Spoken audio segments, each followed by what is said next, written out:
Earth Angels! Kamusta? Welcome back to Pinay Angel Tarot. This reading is a love message for no specific sign. This is for anyone, kahit ano man ang zodiac sign mo. Tingnan natin anong energies ang connected sa'yo sa love life mo ngayon. And kumusta kayo guys? Comment present para alam kung nanonood kayo. Kung gusto niyo mag-book ng private reading, tingnan niyo na lang yung link ko na nakalagay sa description box para sa private reading. Okay. So, tingnan natin yung energy ng person mo. Sa reading natin ngayon, ang alamin natin is kung ano bang iniisip niya, kung anong nararamdaman ng taong kadil mo. Okay. Knight of Wands. So, una sa lahat, this is attraction. Kaso lang,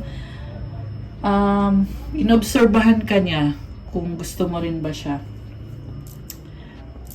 Gusto niyang mag-move sa'yo. Oo, gusto niyang mag-move sa'yo. Malaking move. Pero, malamig siya sa'yo, Queen of Swords. Bakit ganon? Parang conflict Nag-overthink siya eh. Pero may feeling siya sa'yo, King of Cups. There is love. Ayan. Nice. Okay, my love. Parang nakita ko dito, sobrang nagki-care sa'yo. Ayan. Nagki-care sa'yo yung person mo. Secretly, may tinatagong romantic feelings. Mukhang in love sa'yo to eh. Pero, bakit malamig siya sa'yo? Parang, pinapatunayan niya na tama siya. May ganon eh. King of Wands. Okay. Attraction. Pero very logical mag-isip yung person mo. And, ayun. Okay. So, tanggalin ko muna to kasi tingnan natin from this tarot deck kung ano pang energies connected dito. And also dito sa oracle deck na to. Ano ba ang... oh my gosh! Bakit may deceit? Parang... kita mo siya, mukhang, I feel like, hindi niya sinasabi sa yung totoong iniisip o nararamdaman niya. 222 on the clock. So, ayun na angel numbers tayo. Attachment. Oh. So, na-obsess siya sa'yo, na-attach siya sa'yo, pero, hindi niya pinapakita. Okay. Strategy. Kasi pinag-aaralan pa niya. Parang medyo... ano siya, parang ini-enjoy niya kung anong meron kayo, pero ayaw ipaalam sa'yo. Bakit ganun? No? Okay, so, tingnan natin ang unang card. Anong nararamdaman ng person mo?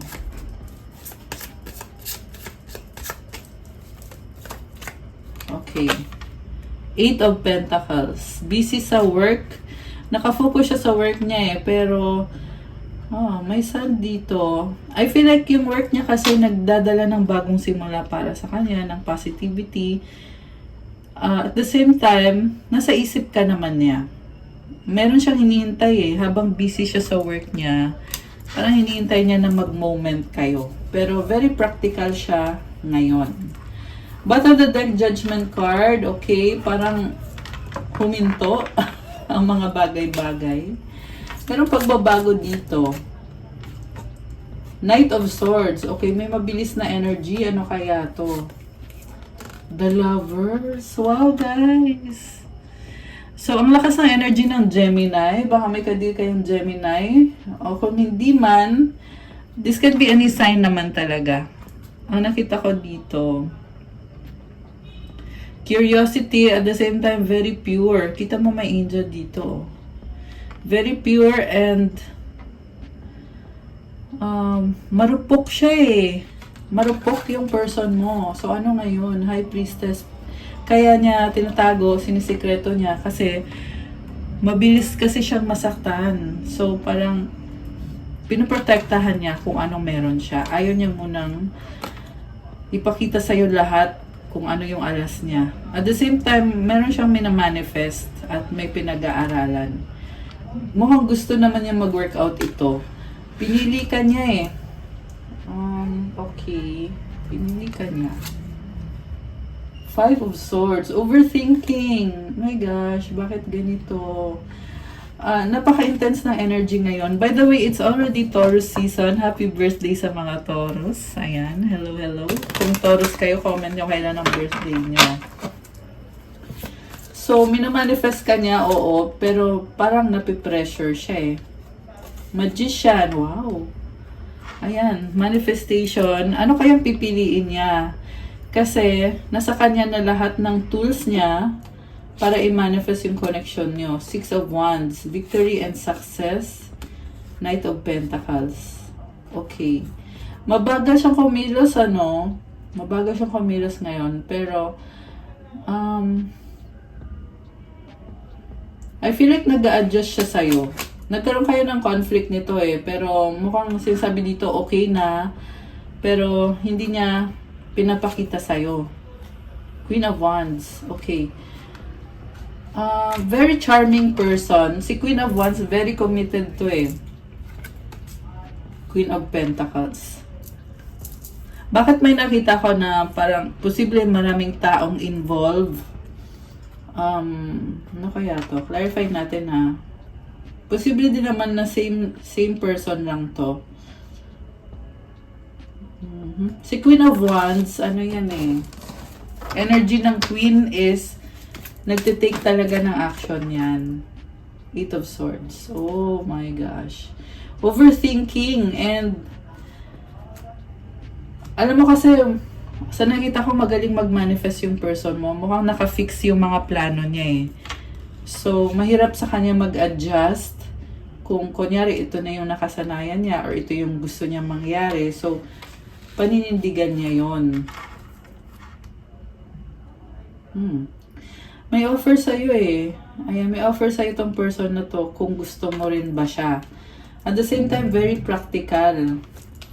Queen of Pentacles. Okay. So, ano ba yung iniisip niya? Bakit ayaw magpatalo? Oh my gosh! So, alam mo, parang ini-enjoy niya yung life niya na ngayon. Meron kasi siyang Empress card. There's abundance sa paligid niya. Ginagawa niya kung anong gusto niyang gawin. Mukhang busy din, Two of Pentacles. Oh, bakit may Three of Swords? So, itong Three of Swords, problem. Busy siya, merong problem. Ano kaya yung problem na yun? Ten of Cups. Gusto lang naman niya ng happiness and stability, lalo na sa pag-ibig. Parang na-feel ko dito na-find. Nahanap na niya. Sorry, sensya na guys, medyo nabubulol. Okay, nahanap na niya yung taong gusto niya, pero merong problema. Okay, ano kaya yung problema yun? Anong problema? Okay, tumalikod siya. Oh, okay. Hierophant, wow. Nakakaloka. Alam mo, sa totoo lang parang inaayos niya yung sarili niya eh. Kasi pabago-bago yung energies. Hindi ganun ka-consistent. Kaya I feel like meron siyang process na pinagdadaanan. Nakafocus siya sa sarili niya ngayon. When it comes to emotions, sa sarili muna niya. Ayun, kasi nakatalikod eh. Dati, nasa sayo yung attention niya ng taong to. Binigay niya sa'yo yung attention niya, yung oras niya. Pero ngayon, sa sarili naman niya. Mukhang may responsibilities kasi siya. Hierophant is also a blessing. Ano kaya yung blessing na yon? Okay, clarify natin. Pwede din tong marriage, yung connection ninyo. Three of Pentacles, partnership. So, blessing in terms of finances. Mukhang meron siyang pinag-aaralan sa finances niya. King of Wands. Okay, someone na palaban to eh. May mga gusto siyang gawin talaga. Ayan, na hindi mo siya mapipigilan. Kaya siguro iniisip niya, saka na muna yung love life kasi may kailangan akong gawin sa ngayon. Oh my gosh. Alam mo, nakita ko dito, meron namang attraction pero nag-fail siya eh. Kaya medyo naapakan yung ego ng taong to. Mhm. Naapakan yung ego niya. Temperance and the Ace of Wands. Sa totoo lang, parang nawawalan siya ng pag-asa sa inyo. Pero gusto niyang mag-adjust sa'yo. May fear din siya na mag-workout kaya to. Gusto ka niya, pero at the same time, nalulungkot siya kasi nga parang feeling niya ang hirap ng sitwasyon. May nakita din ako dito guys na very prayerful or talagang nagdadasal. Pinagdadasal niya yung situation niyo at parang kiniklaim niya. I feel like kiniklaim. Kita mo yung angel na yan. Tapos ito Ace of Wands. Parang kiniklaim niya na ito yung gusto kong mangyari. Merong pagbabago. Pero at the same time, takot na takot siya na mag-workout kaya to. So, medyo merong doubt sa sarili. Pero tinatry naman niya. Ayun yung nafe-feel ko dito. Kasi parang tinalikuran mo siya eh. Tinalikuran mo siya kaya iniisip niya. Merong nagbago kasi sa'yo eh. Iniisip niya na tatry niya ulit pero napakahirap para sa kanya. Kaya mas pinipili niyang itago yung totoong nararamdaman niya. Six of Swords, ito, nagpakalayo-layo muna siya. So, ibig sabihin, meron pa namang chance sa inyo, pero andun yung umiiwas siya para makalimutan muna kung ano yung mga hindi magandang nangyari. O, di ba? Ten of Swords and the Chariot. Ending, tas ito siya ngayon. Papalayo at sa totoo lang may nakita naman ako dito na parang gusto kanyang komprontahin or kausapin about sa mga nangyari sa inyo, sa connection ninyo. Ang tanong, mangyayari ba? Okay. Oh, wow, guys! Yes! Ayan, Ace of Cups, new beginning. May nakita kong communication. King of Pentacles. Parang mahihain siya, no? Masyadong serious. Justice. Wow. Strong naman pala siya eh. Nagpapaka-strong siya. Mukhang meron siyang financial na problems or may inaayos sa finances niya. Okay. Sa bottom of the deck, C9 of Pentacles. Very independent. King of Cups. Parang tinitiis niya mag-isa. Tinitiis niya. Merong unfinished business sa inyo pero umiiwas siya. Nine of Swords and the Seven of Swords. Two of Wands. Pinag-aaralan niya. And umiiwas lang talaga. Okay. Ten of Wands. Okay, merong burden, merong problems. So, ano naman yung feelings mo ngayon sa kanya? Okay, ito. Page of Wands, bago yung energy mo. Bago. Tower, oh my gosh. Parang may gusto kong sabihin sa kanya na kakagulat niya. Kita mo yung moon dito, nag-eclipse, oh. Meron kang gustong itanong sa kanya or may sasabihin ka na parang nakakabigla. Queen of Swords. May pinag-aaralan ka. Ayan. May nakita kong communication. The Wheel of Fortune. Wow. Bagong-bago to. Oh. Ang ganda ng energy mo dito. So, I feel like gusto mo mag-expand yung connection ninyo ng taong yan. Or gusto mong, alam mo yung gusto mong mag-grow lalo yung relationship niyo or connection ninyo. Page of Pentacles. May mga plano. The Devil.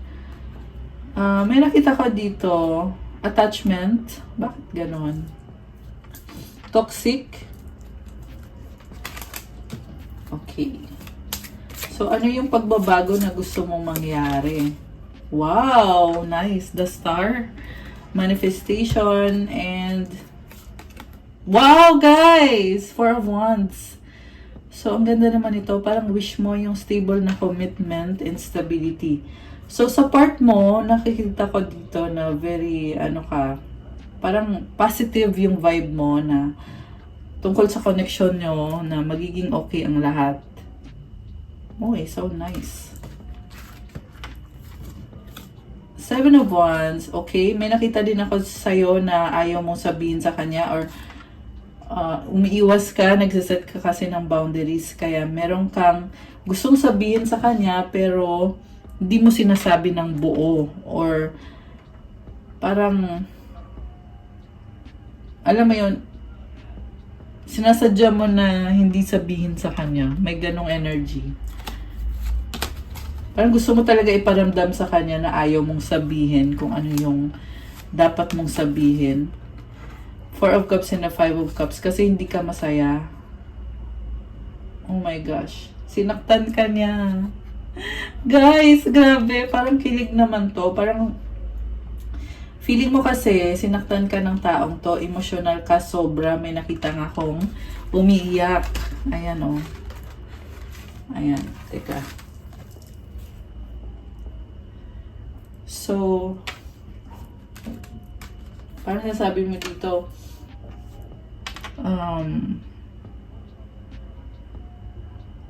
parang ina-appease mo yung sarili mo na hindi ka nagbigyan ng time ng person mo or ng attention. Nihintay mo siya, Three of Wands. Oh my gosh, Ten of Pentacles. Wow, merong stability, legacy, partnership. Ngayon nakita ko gusto mo mapag-isa, may mga memories. Six of Cups and the Moon, Five of Wands. Pwede din tong panaginip, baka meron kang napanaginipan na may lumabas dito na maraming tao. Ayan, maraming tao. The Emperor. Parang galit ka dito Ayan. The Hermit. So nakita ko dito guys, pinaglalaban mo yung mga sariling needs mo. Emperor kasi matapang yan And remember, Taurus season tayo ngayon ang energy ng Taurus is, di ba sabi nga nila, huwag kayong magalit sa akin Taurus Si Taurus matigas ang ulo. Kasi paglalaban niya talaga kung ano sa tingin niya yung tama. At yan din yung nangyayari sa'yo dito. Meron kang pinaglalaban, pero at the same time nakikita ko na nagiging irrational ka kasi sarili mo lang yung iniisip mo So hindi mo pa na-consider yung sa side ng person mo. So kailangan pang pag-aralan ng mabuti or mukhang yun na nga yung ginagawa mo kaya hindi ka makapagsabi sa kanya ng diretso kung ano yung lahat ng sasabihin mo kasi iniisip mo din na baka mali ka or baka na-judge mo siya ng mali. Kaya nag-iingat ka at inoobserbahan mo muna. Okay. So, anong outcome dito sa connection na to? Three of Cups. Okay, ayun naman pala may nakita kong celebration, happiness. Seven of Pentacles. Focus nyo kasi sa finances ngayon. Page of Swords, Ace of Swords. Curiosity, Four of Swords. Parang gusto nyo magkaroon ng peace of mind. Kasi ang dami nyong nakikita mga signs na inobserbahan nyo. Pero parang pinipili mo na, ay wag na, hindi ko na poproblemahin ang mga bagay-bagay. The Hanged Woman. So, ito na nga, parang merong iba sa inyo guys na umiiwas kayo pero napapa-overthink kayo. Ayan. Kaya siguro be aware. Okay? So sa outcome, meron namang communication na paparating. Merong offer for a new beginning. Pero parang tingnan natin kung kailan ba mangyayari yan. Sabi ko na hindi pa agad-agad. So Six of Pentacles, baka June or baka 6 weeks or 6 months. I don't know. Kasi sa nakita ko, meron namang exchange of energies pero medyo mabagal. Oh, wow! Merong opportunity talaga. Wow, Eight of Wands. Merong communication. Ayan. Two of Cups, Seven of Cups. Ang dami niyong pinapangarap. connected sa relationship nyo. Baka soulmate mo yan. And parang ini-imagine mo na ano gusto mo mangyari. Very full of romance. Okay. Any more message para sa ating... Okay, wow. Happiness. Queen of Cups, the universe.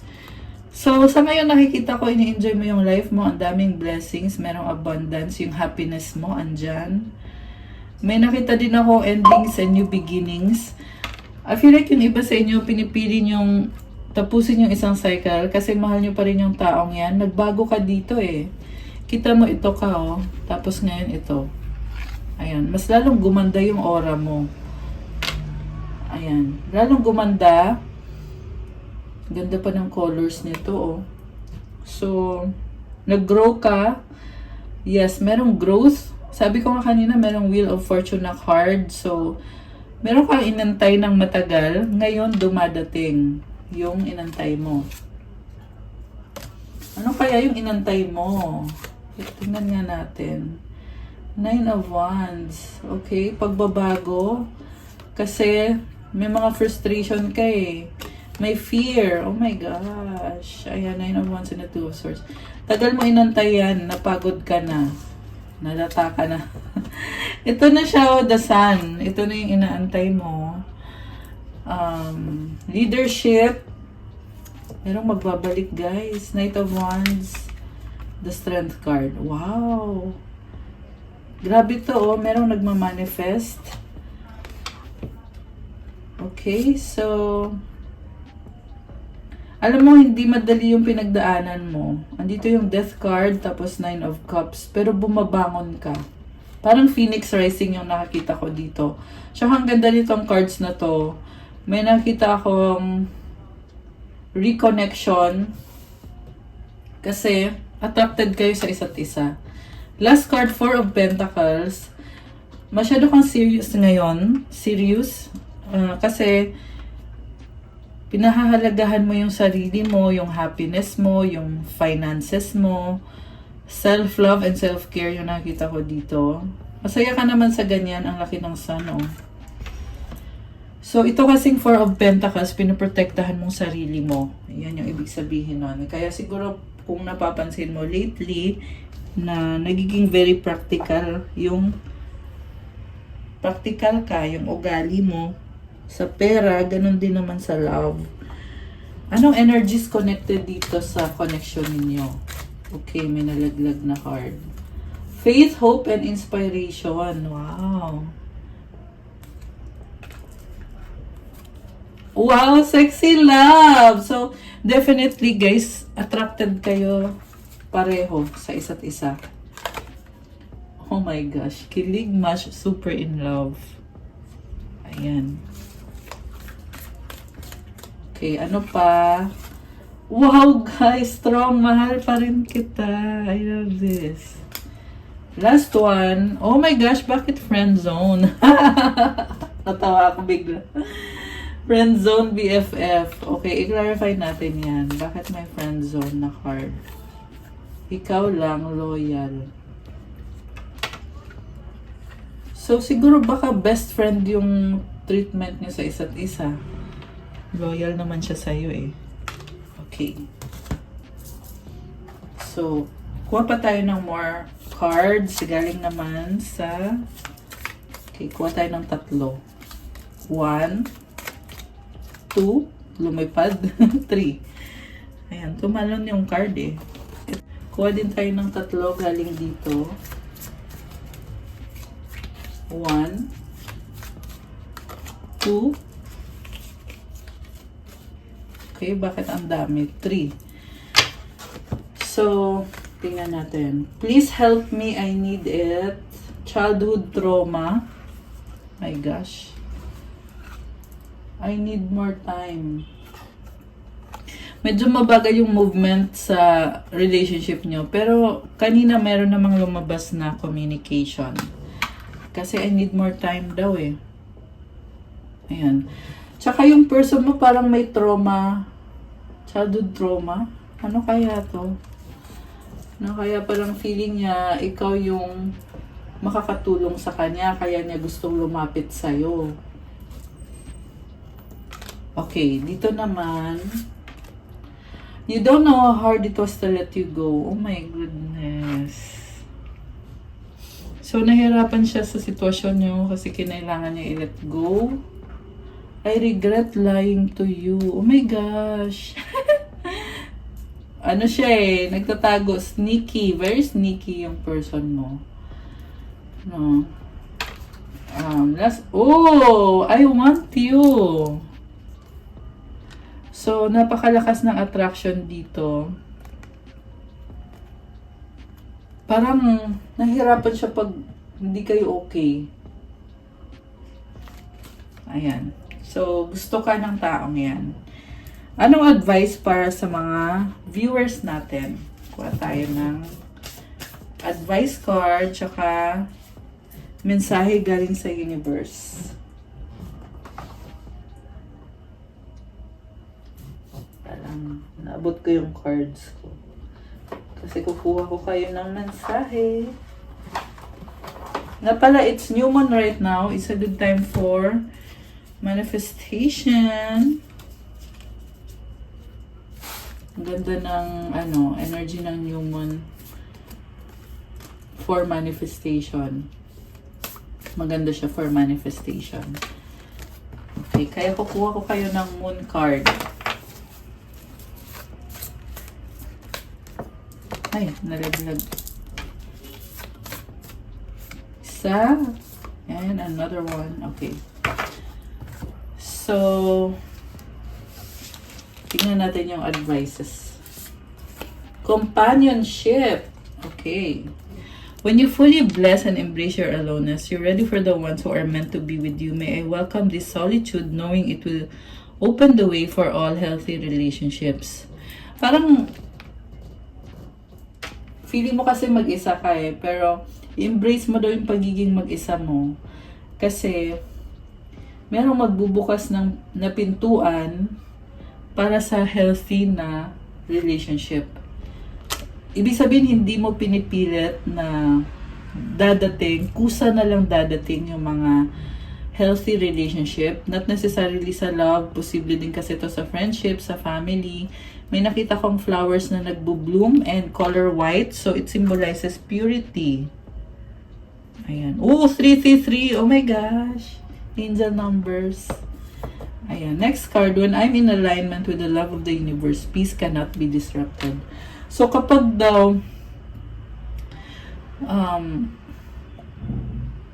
merong love sa buhay mo, nagkakaroon ka din ng peace of mind. Ayan. Yan yung sinasabi ko lagi na positive thinking. Kasi kung ano yung naiisip mo, yan din yung reality mo. I am the dreamer of my dream. Wow. I feel like ang laki ng pangarap mo at very unique. And sinasabi lang dito, i-pursue mo yan kasi gusto mo yan eh, pangarap mo yan eh. Ang moon card nyo, nothing will come of this situation void of course moon. The end of a tough cycle approaches full moon in Capricorn. So, nahirapan kayo sa isang sitwasyon pero merong magtatapos. Kasi naalala nyo, nagkaroon ng solar eclipse noong nakaraang buwan. Very intense ng energies. Ngayon, new moon na, bago na yung moon, kaya bago na din yung energies. Isang cycle ang magtatapos. 444. Oh my gosh! Ayan, nakailang angel numbers tayo ngayon. Grabe. I love this. So, i-claim nyo na to guys. Isang cycle ang magtatapos at magiging mas okay. Hindi ko na pangungunahan, pero basta yun, nasabi ko na. So, comment claim if you claim it. Better claim it. Ayan. Okay guys, that's all for our love message for today. Thank you for watching. Please like the video, and kung kailangan nyo ng gabay, you can book a private reading with me. Tingnan nyo na lang sa description box yung contact details ko. And visit my Instagram kasi nakapost po doon yung mga crystals, iba-ibang bracelets for sale na makakatulong sa'yo na magbago yung energy mo, matanggal yung stress mo, matanggal yung bigat. Syempre, may mga bracelet tayo na tutulong mag-attract ng love sa buhay mo, mag-attract ng pera, merong for protection. Yung mga bracelets ay galing pa yun sa iba-ibang bansa. Actually may mga bracelet galing sa Vietnam. Kung napanood nyo last week, nasa Vietnam ako. So, ayan, abangan nyo sa Instagram ko kasi pinopost ko yung mga bagong crystals. And message nyo na lang ako doon. Okay? Tingnan nyo na lang doon kasi marami kasi at iba-iba yung mga crystals. So, ayan. Gusto ko lang din i-share sa inyo yung energy nitong aking crystal. Kasi nakatingin siya eh. Parang nag-glow siya eh. Kaya, i-feel nyo yung energy niya. Ayan. I-feel nyo yung vibe niya kung gusto nyo makareceive ng positive energy.